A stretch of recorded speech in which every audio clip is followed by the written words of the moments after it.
Little tiny baby, huh? Oh, wow.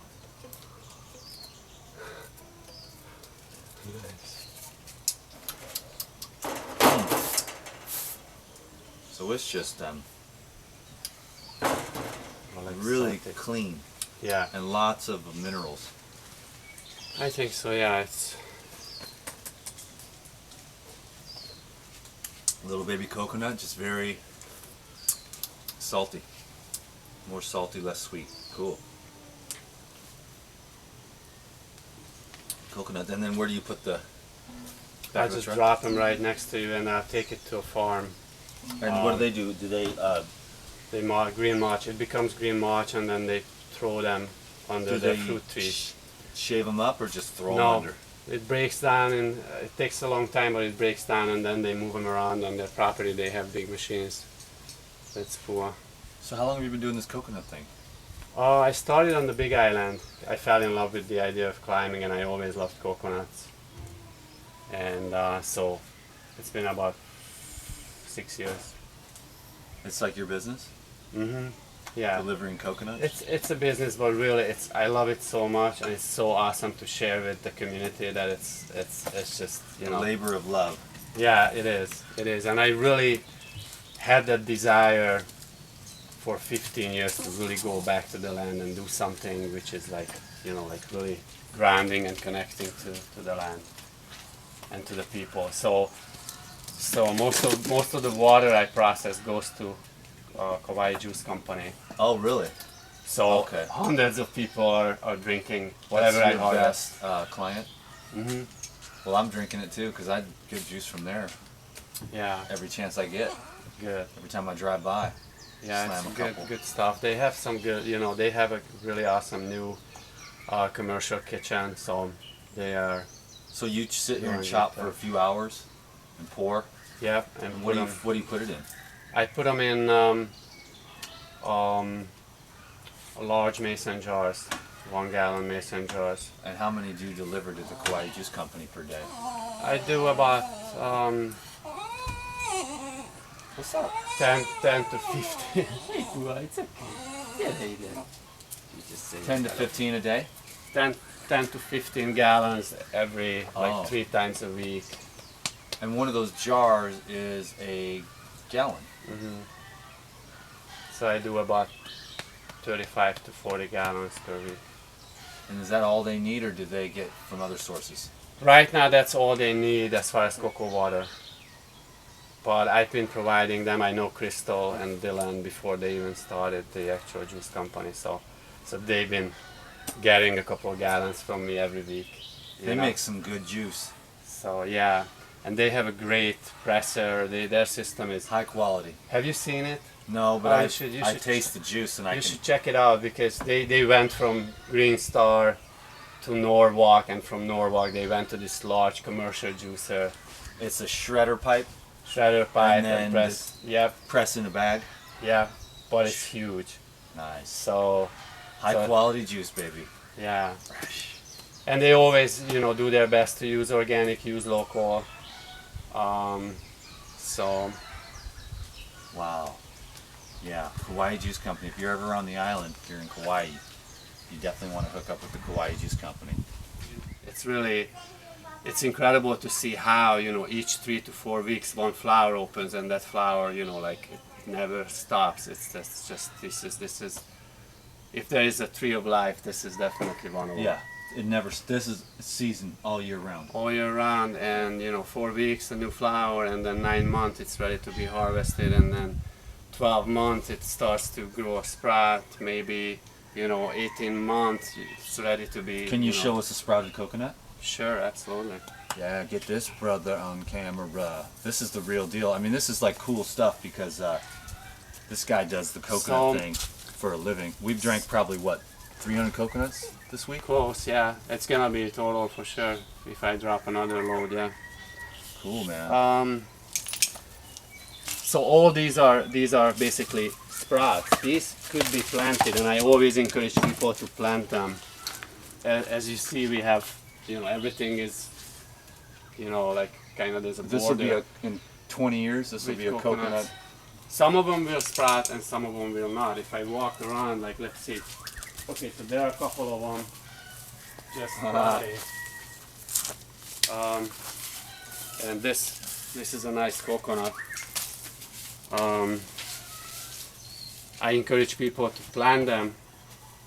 At the same time, there are trees which are dropping hundreds of coconuts, you know, each year, and no one takes care of them. This is the tree of life. So this can be eaten. The actual sprout is a food. That's what I was thinking you might be able to show us if you're willing. Sure. So we can just... I think I might have tried it once in Hawaii years ago, but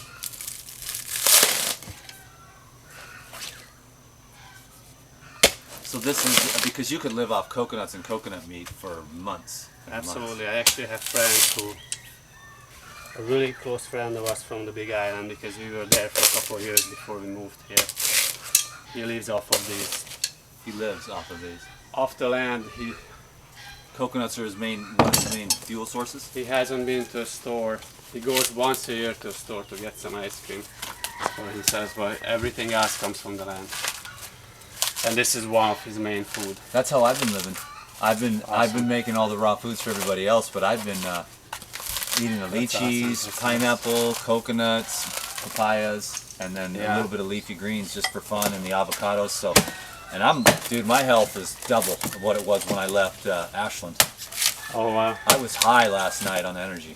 I was having Nice. so many ideas, and these guys are like, dude, you got to be realistic.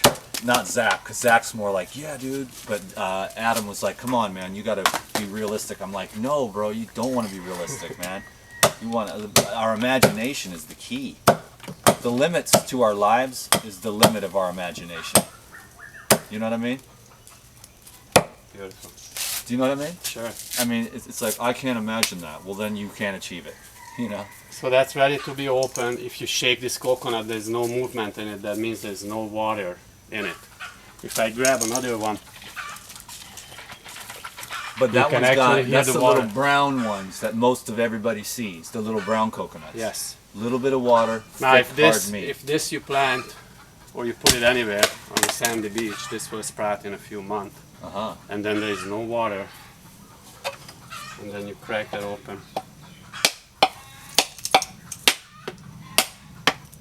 So this is very bioactive as well. This I meat, think so. it's alive. And so show me what to do, bro. Grab the meaty Grab part, the whole thing. spongy part, bite in it. And tell me what this Into is your house. before I bite into it. Just a living fat, minerals, It's a combination of all that which creates growth. carbohydrates, fat, All of that. protein. And a very thin layer of super delicious sweet fat where it meets the actual meat. So this It's got a little bit of a fermented flavor. this part is like an incredible. Is this supposed to have a bit of a fermented? A little bit. You could say it's fermented. Let me try. It also has a little bit more water in the sponge. If I would open an older one with a larger shoot. So good. Perfect. It's got a little bit of a fermented milk flavor, but I'll gather some of that that's the fat with fat. them. I'm gonna get into this bad boy right here. Oh, I see what you're talking about. Is that the one though on that side, or is it? It's all over. Yeah, it's on that too.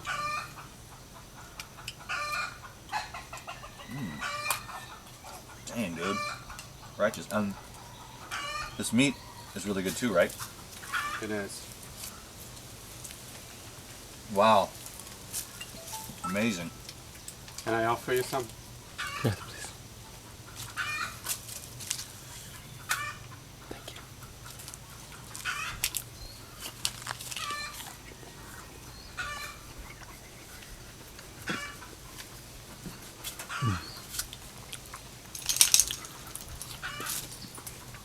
What do you think, bro? It's delicious.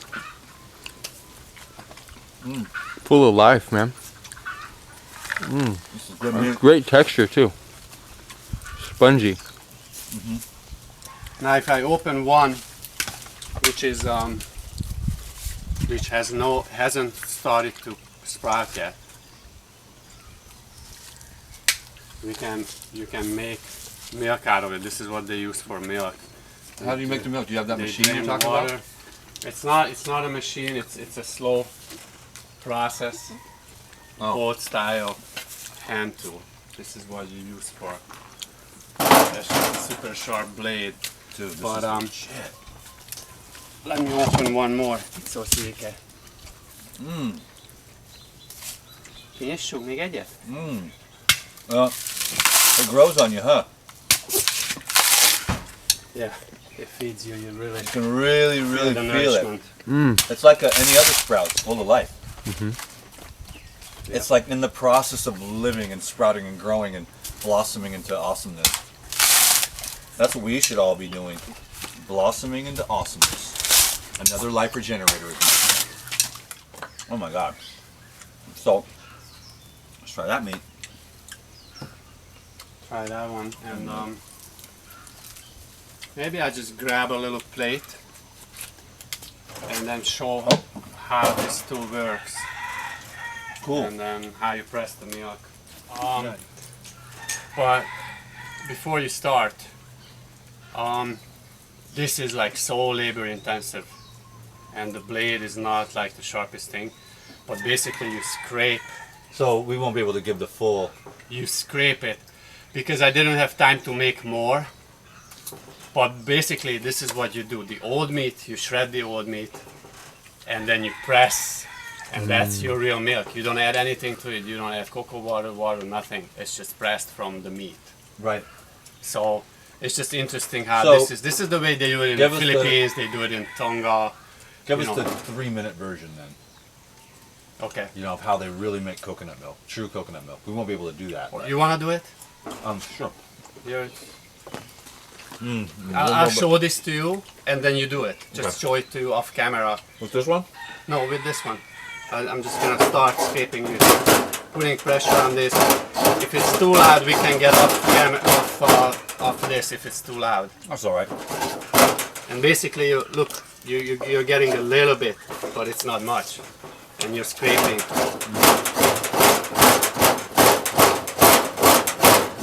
You got it? Mm-hmm.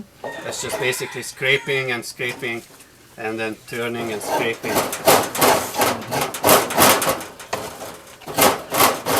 Just watch your fingers, that's the main thing. Because And you have a these are bag? super sharp, and then you put it in a nutmeg bag. Exactly. I'll take these off so they don't make extra noise. Rolling? Ah. So.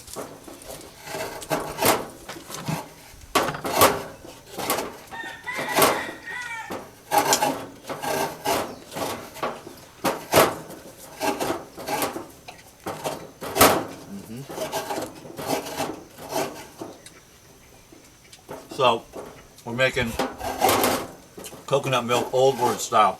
So we'll see how they've done it for a long time.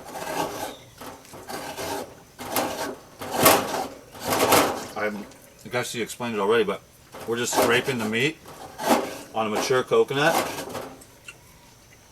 and then we'll get the shreds and put it in a nut milk bag and then squeeze it out.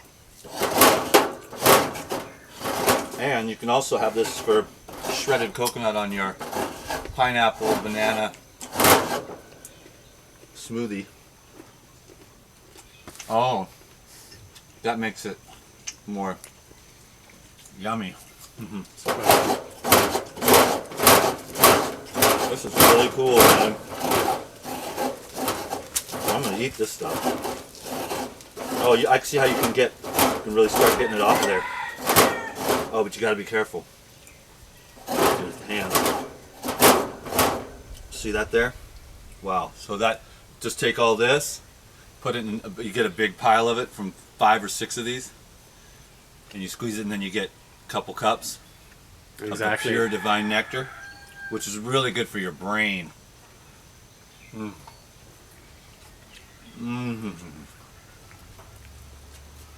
Delicious. Wrap it up. Okay, Zach. Hey, This is Dan McDonald. I'm the Life Regenerator here on YouTube.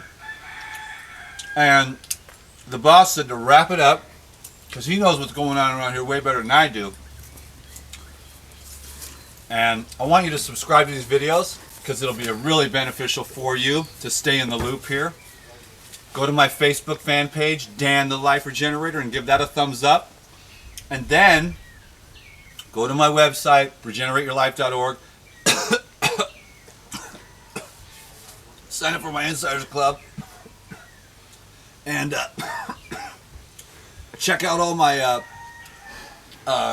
information that's available to you online so you can get educated on raw foods and health and healing. And is that all? That's it.